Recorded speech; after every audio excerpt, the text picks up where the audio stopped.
my tiger, accept these humble blossoms as a token of my admiration. Earning the money to buy them took hours of hard, grueling, backbreaking labor. That's very flattering, Dobie. My father's getting pretty old to put in all that work. Dobie, pay attention. You know I think you're a very nice boy. Uh-oh. With loads of character. Sure. And a cute personality. You bet. And honesty and integrity. And bye-bye, Dobie. Bye-bye, Dobie. How did you know what I was going to say? With me, any conversation with a girl that starts off with, "You're a nice boy, Dobie," ends up with, "Bye-bye, Dobie." I'm sorry, Dobie, but honestly, it's not your fault. It's me. I mean, I've been in the oddest mood these past few days. Miserable and peculiar and impossible. My party's a smashing success. 3 Princeton boys just fell in the punch bowl. Cousin Chatsworth. Cousin Chatsworth? Of course. Cousin Edwina has just arrived from our country estate in the east. It's called Connecticut. She's my 3rd cousin, thrice removed. See how closely she resembles me? Chatsworth, anyone who'd say such a terrible thing about a girl's no gentleman. Oh, hush up, you low-born person. All we members of the Osborne dynasty are devastatingly attractive. Cousin Chatsworth, I am fed up with the Osborne dynasty.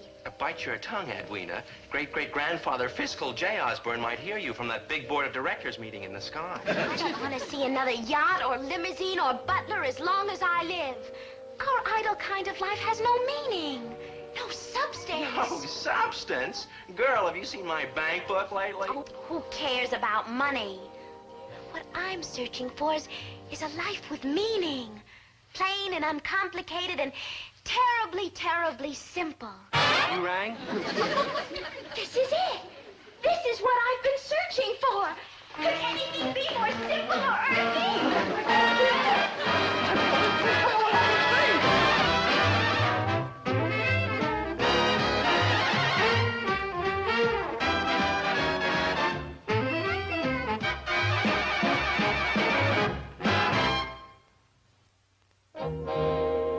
My friend Maynard G. Krebs has a personality, if that's the word for it, that attracts many strange and varied objects. But a rich, wealthy, beautiful society girl with money like Chatsworth's cousin Edwina, that I can't figure. It's bewildering, it's mystifying, it's screwy, it's... Black magic is what it is. Cousin Edwina has been put under an evil spell by a spook. Oh, go soak your head, Chatsworth. Maynard and I are old friends. How you been, Maynard? The face ain't familiar, and neither is the rest of you. I'm Edwina Cagle. There ain't no bell in my head. We used to go to school together. Nothing sparks in my skull. We used to pick up tinfoil and watch him knock down old buildings together. Eddie the Toad. Maynard the Creep. Glorioski's you. Glorioski, it sure is. Glorioski, I may be ill. Hey, how about this ball of tinfoil? I bet you got the biggest blob in the whole world for a boy my height and width. Beautiful.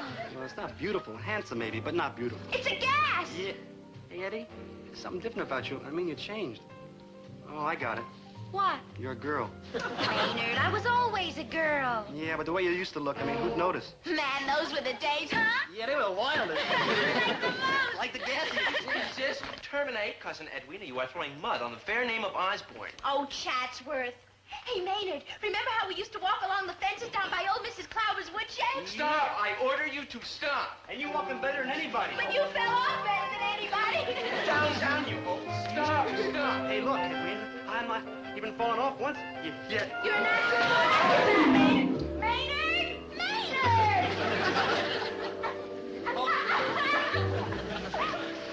I haven't had so much fun. They need it. I my whole life or even longer. Shoo, you nosy busybodies. Depart. Depart. Oh, the disgrace of it all. I'm overwhelmed.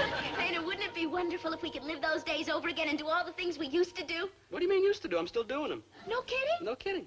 You mean you still go fishing down at the river and watch sewer excavations and coal car loadings and fellows flipping flapjacks in the window down at the diner? Sure, don't everybody? No, don't nobody except you, Cousin Edwina. As the tyrant apparent of the Osborne family, I order you to unhand that oath and return with me to the party. Oh, go fly a kite, Cousin Chatsworth. Go fly a kite, Cousin Chatsworth. If you refuse, I shall hold my breath until I turn purple. He's right, Eddie. You better do like he says. He's right. You mean I ought to go back to the party? No, I mean when he holds his breath, he turns purple. Maynard. What a sight to behold. It's sickening. Oh, mice and rats. Hey, Maynard, come on, let's go fishing down at the river. Yeah, sure, just like in the olden days. What do you want to use for bait? Pickles or olives? Do fish go for things like that? Who knows, but I sure do. He's amazing. She's bewildering. He's incredible. She's out of her mind. This black day shall not go unavenged. So help me, Dun and Bradstreet. Mark my words, Gillis, baby. I shall break up this ghastly liaison if I have to call out the Marines. Marines? Don't waste your time on amateurs, boy. If there's any bodily damage to be done, your sweet, gentle Mumsy will do it. Mumsy, dear, please listen. The Osborne dynasty stands on the brink of disaster. Quiet, one crisis at a time, you nasty boy. Tremblay, don't be a coward. Shoot! 2 ball in the rear pocket, if you don't mind, madam. Oh, pathetic. Tremblay, you shoot pool like an old lady. Combination, 5 ball in the side pocket off the 10, bank 1. Bring on, you Jackie Gleason. The way I'm creaming you, you're going to owe me your salary for the next 8 months. Gad, madam, I shall never get out of debt. That's the way it's going to be, Buster. 4 ball in the corner, 3 cushion carom off the 7. Mumsy, don't you realize that uncouth bumpkin Krabs might become a member of our family? Watch your language, you nasty boy. Mumsy, I'm beside myself with worry. Chatsworth, you see what disaster occurs when I leave Osborne Manor for only 1 evening. I fear to save this family from ruin, I shall have to become immortal. An English side shot off the rail. 3 cushion, the 8 and 10 in the side pockets, the hard way.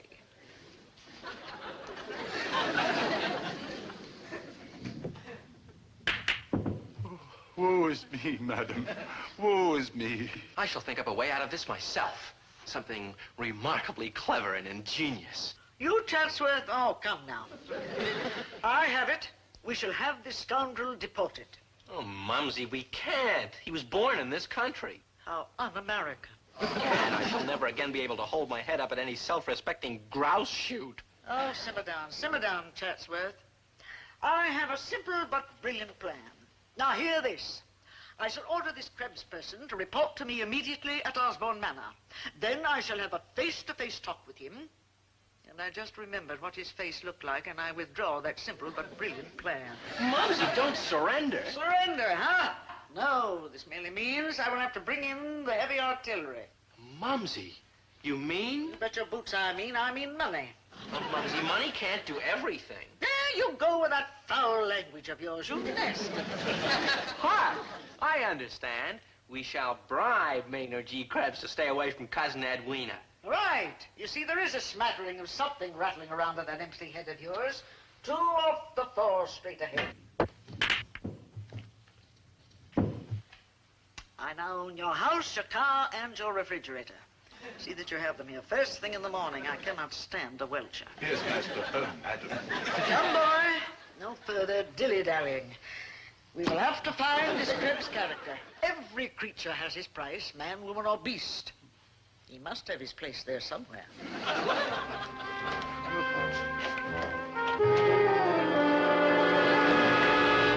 This is Mrs. Chatsworth Osborne Sr. This is a Sherman tank. Now, what do they have in common? That's a cinch. If either of them starts after you, run. And if it's Mrs. Osborne, run faster. Poor Maynard. If he'd only known what powerful forces were preparing to booby-trap him. But all he wanted to do was hack around with Eddie and have a little plain, everyday conversation. You really saw all that down at the stockyards, huh? You bet I get a sheep's eye view of every sheep dipping in town. Wow. Sheep dipping, sewer excavations, coal car loadings. Maynard, you don't miss any of the big goings-on. Oh, I get around. Lucky dog. Hey, we ought to get a bite pretty soon, huh? No, we oughtn't, because there's no fish never come to this part of the river. Then how come we're fishing here? Because I'm in the mood for fishing, but not for fish. Good thinking. Maynard, you are a man with great natural wisdom, like Dr. Schweitzer or Plato or Jack Parr. Hey, do you know old Doc Schweitzer? He's a real nice fellow. He's been taking care of my teeth for years. I've sure missed all this. The dances and the parties and the bright lights. They don't mean a thing compared to this kind of life. This life is real. Like right. This life is genuine. Like right. This life is it. It is? It is. What is it? Maynard, This is the wonderfully simple, carefree life I led when I was young and innocent. Leaving it to become a sophisticated woman of the world was wacky. I'll buy that. You want to know why I did it? No. All right, I'll tell you. It's because it was the thing to do. Because everybody was doing it, and I wanted to go along with the crowd. You know how it is. No, how is it? That's right, Maynard. You wouldn't know. You never did do what everybody else was doing. Like right. When I was an itty-bitty kid, I flunked Follow the Leader. Maynard, you are magnificent. You're a free soul. You're a happy person, free and footloose and uncomplicated. Nothing scares or bothers you. Like right. Nothing in this whole wide world will ever scare or bother me. There you are, you nasty children. I just remembered something that scares and bothers me. Hello, Aunt Clarissa. You remember Maynard G. Krebs? One could scarcely forget him, could we? One couldn't. But one would dearly like to. My dear fellow, or whatever it is you are, it's rather difficult to discuss things in these surroundings. We would like to have you come for brunch tomorrow at Osborne Manor. And there, under our expertly prepared cuisine, I'm sure we can reach some amicable agreement. Oh, no. Attaboy, Maynard! Like right. Attaboy Maynard. Mrs. O, I'm a free, independent human person, and you're not going to soften me with them fancy foods and caviars and roast peasants under glass. More caviar and roast peasant under glass, please, for this free, independent human person. Tremblay, more caviar for Mr. Krebs. Yeah, Tremblay, more caviar for Mr. Krebs. As you wish, sir. You shouldn't have sliced up a whole caviar just for me. You're all heart, sir. Thank you, sir. Too bad you can't get into some honest line of business. Krebs, baby, what do you think of our food?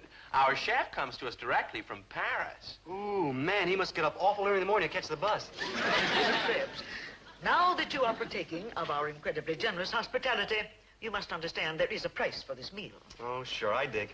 Excellent. I figure it must be like worth 40 or 50 cents. Here, keep the change. I'm a very heavy tipper.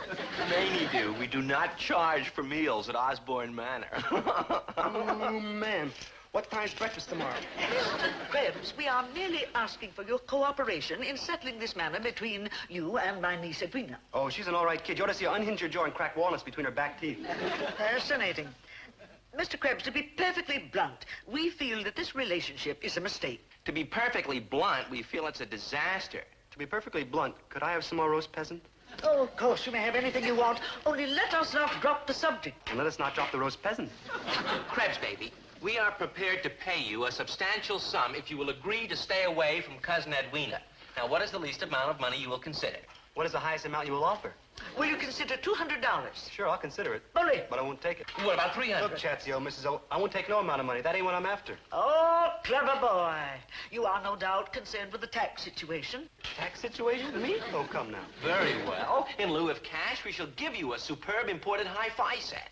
Plus a lifetime supply of records of all the currently popular musicians. Paul Whiteman, Eddie Peabody, Keith Smith, Russ Columbo, anyone you want. Plus all the bongo drums you can thump. Plus an unlimited charge account in every restaurant and feed and grain store in town. Accept, Manny-Doo. Don't be a ninny. It's a once-in-a-lifetime offer. Halt! Maynard, I'm here to save you. Don't let him talk you into anything you don't honestly believe in. Yes, it's spoiled again. Maynard, listen to Dobie. Man, oh man, Dobe, you got here just in the knack of time. Maynard, that's Nick, and I'm glad I'm not too late to help. I know you're not bad, just weak. They sure had me on the run. They said if I dumped Betty, they'd give me a hi-fi and records and money and all the food I could eat. But I was going to tell them no, capital N-O-E. Ain't you proud of me? I'm proud of Maynard. He doesn't know the meaning of the word greed. He doesn't know the meaning of the word dishonesty. He doesn't know the meaning of... Come to think of it, there are very few words Maynard does know the meaning of. He's flunked English several times. But that's all right with me, because there's one very important thing he knows very well. How to live the good, clean, honest life. Yes, I am quite decent. It's true, Maynard. And Maynard, Yeah, good buddy? don't change. Huh? Stay as sweet as you are. Me? Oh, come now. Mr. Gillis, may I make a presumption? Go ahead, Mrs. O. Start presumpting. We're dead? You're dead. Oh, Maynard, you'll never regret this. Maynard, you know something? What? You're a great human being. You know something else, Dobe? What? So are you.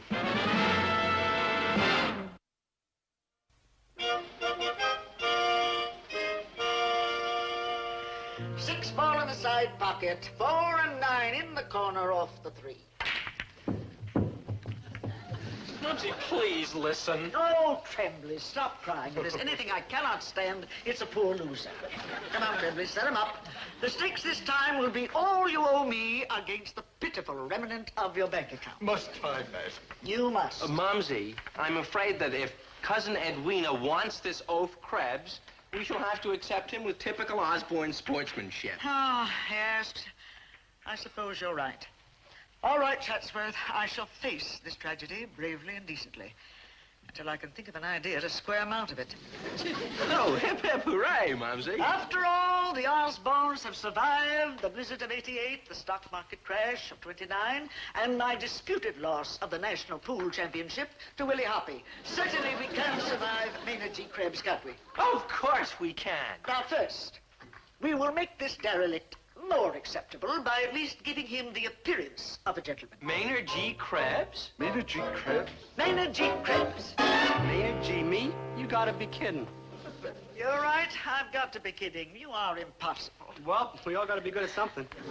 Mumsy, he may someday be an Osborne. Oh, how nasty. Mr. Krebs, as you may someday be a member of this family, we are going to teach you a spot of good manners. First, the proper procedure for drinking tea. Oh, like relax, Mrs. O. When it comes to like eating and drinking, I'm like the correctest. I mean, like watch, see? First you pour, then you dunk, then you... No, Dumbledore. That's backwards. You mean I should have poured, dunked, drank? Gracious, no. Drank, poured. Mr. Krebs. Dunked, drank, poured. Mr. Krebs. Poured, dunked, drank. Mr. Krebs. Madam, would you consider it in bad taste if I submitted my resignation, effective 5 minutes ago? Tremblay, only a rat deserts a sinking ship. Yeah, stick around, rat. All right, Mr. Krebs. I shall try once more. I shall demonstrate the correct behavior at tea time. Now, when the proper home ladies are served first. Yeah, we do that in my home. Good. That's a sign of good manners. No, it's a sign the ladies are bigger and stronger than men. Yes, Also baby. meaner. Will you tell me, Mr. Krebs, what this fork is used for? That's for eating meats and fishes and like that. And this spoon? That's for eating soups and gravies and like that. And the knife? That's for like ripping off the tops of ketchup bottles and sliding peas into your mouth. What do we eat? Oh, a gentleman you will never be. I'll buy that. Perhaps we can make you look like a gentleman. Oh, what a foolish hope. Oh, you're gonna give up on good thinking. Like bye. An Osborne never gives up. All right. They say that fine feathers make fine birds. Tremblay, go get the fine feathers. We'll see what we can do with this vulture. No, you ain't putting none of them fancy duds on me. Never, ever. The only time in his whole life Maynard ever wears anything besides his sweatshirt and sneakers is at weddings, graduations, national holidays, and in the shower. So when Mrs. Osborne tried to dress him up fancy, he was naturally a tiny bit reluctant. If you don't let me go, I'm gonna kill myself. Listen, madam, listen. Chatsworth, what do you think? Well, in a dim light and from a great distance... He's still impossible.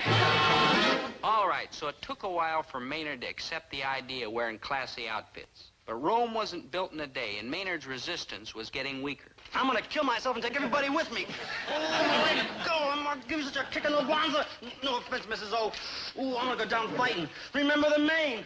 Tippy Canoe and Tyler. Boy, that Maynard's more stubborn than I figured. But no matter how hard he struggles, you can just bet your boots that Mrs. Osborne will never quit fighting. I quit fighting. I should. Good thinking, because I'm gonna fight to the bitter end. I made up my head. Yes, I'm afraid you have. You'll always be the same Maynard G. Krebs, won't you, Maney Do? So we're out of our minds to even try and change you, aren't we, Maney Do? Like true.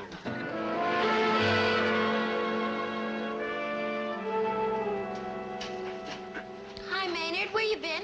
Over to Mrs. Osborne's. They was trying to make a gentleman out of me. How they doing? Oh, what a foolish question. You're all right, Maynard. You too, pal. What do you want to do later on? Oh, they're painting a big white line right down the middle of Elm Street. I think we can trail along and watch them. Fun, huh? Yeah, ball. Hi, Maynard. Eddie. This is Eloise McGivney. Hi. Like hi.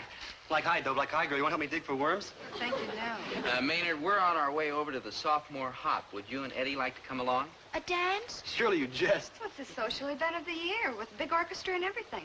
I'm wearing my brand new dress. No kidding, Maynard. You'll have a lot of fun. Come on, I'll treat. No, me and Eddie don't go to silly things like that. I mean, she'd have to put on a dress, and I'd have to put on hard shoes and a tight collar. And I'd rather watch him knock down the old Endicott building. Right, Eddie?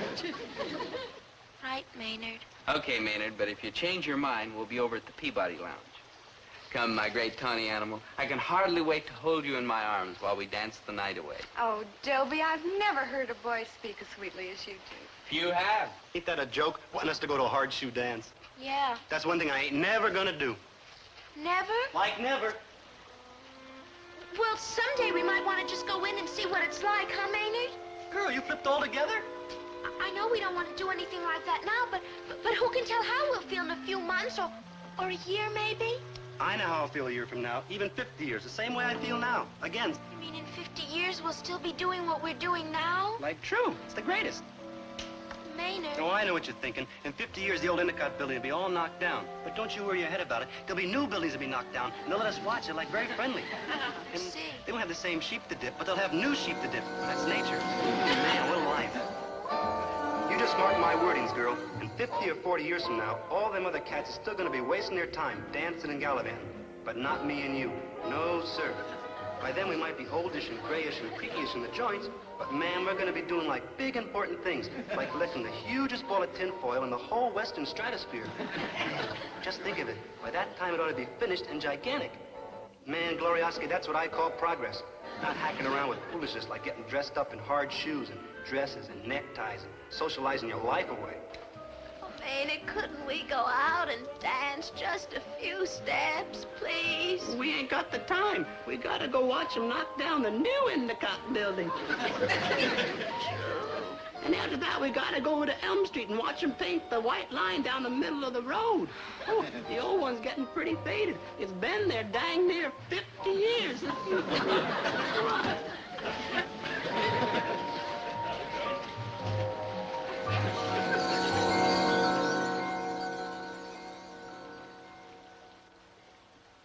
Hey, what's the matter, Eddie? You look like you're lost in a smog. It's fog, Maynard. We can't do the same thing years from now that we're doing now. Why not? People change. They like to do other things. Not me. I'm the same as I always was and always will be. That's true. I mean, I wear the same size sock I wore when I was 10 years old.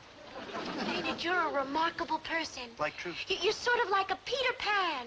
Pete who? Everybody around you grows up while you stay the same. And that's the way it's gonna be. That's right, Maynard, because it's right for you. You're happy that way, but I'm afraid it won't work for me. I didn't think you would. You knew I'd feel this way? Maybe you didn't like doing all them things when you were hacking around with the hoity-toity set, but that was part of the way you was growing up. I mean, not many people can stay put like me. I'm unique. That's unique, No, you're right, Maynard. You are unique. Goodbye, Maynard. Goodbye, Edwina. And thanks. I'll never forget you. Naturally, who could?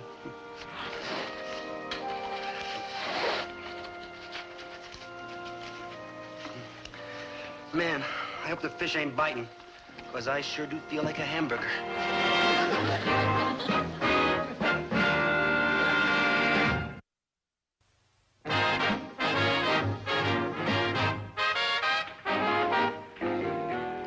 Hi, Maynard. Catch anything? Size 10, good catch. Maynard, where's Eddie? Who? You know, Chatsworth's cousin. Oh, the you girl- mean Edwina? Yeah. Oh, I get it. No, don't be discouraged, Maynard. We all lose girls once in a while. With me, it's practically a full-time occupation. Look at it this way, Maynard. It's all for the best. Who needs girls? I mean, we're probably better off hacking Good around buddy. together. Just to... Yes, Maynard? You're lying, ain't you? I'm lying. Dobie's got me all shook up. I mean, wouldn't it be miserable if someday I wanted to hack around with a chick and go to the movies and dances and all like that? Like miserable. Good buddy, you gotta promise me, if that ever happens, you'll be there to rescue me. Like, please? I'll be there, Maynard. I'll be there.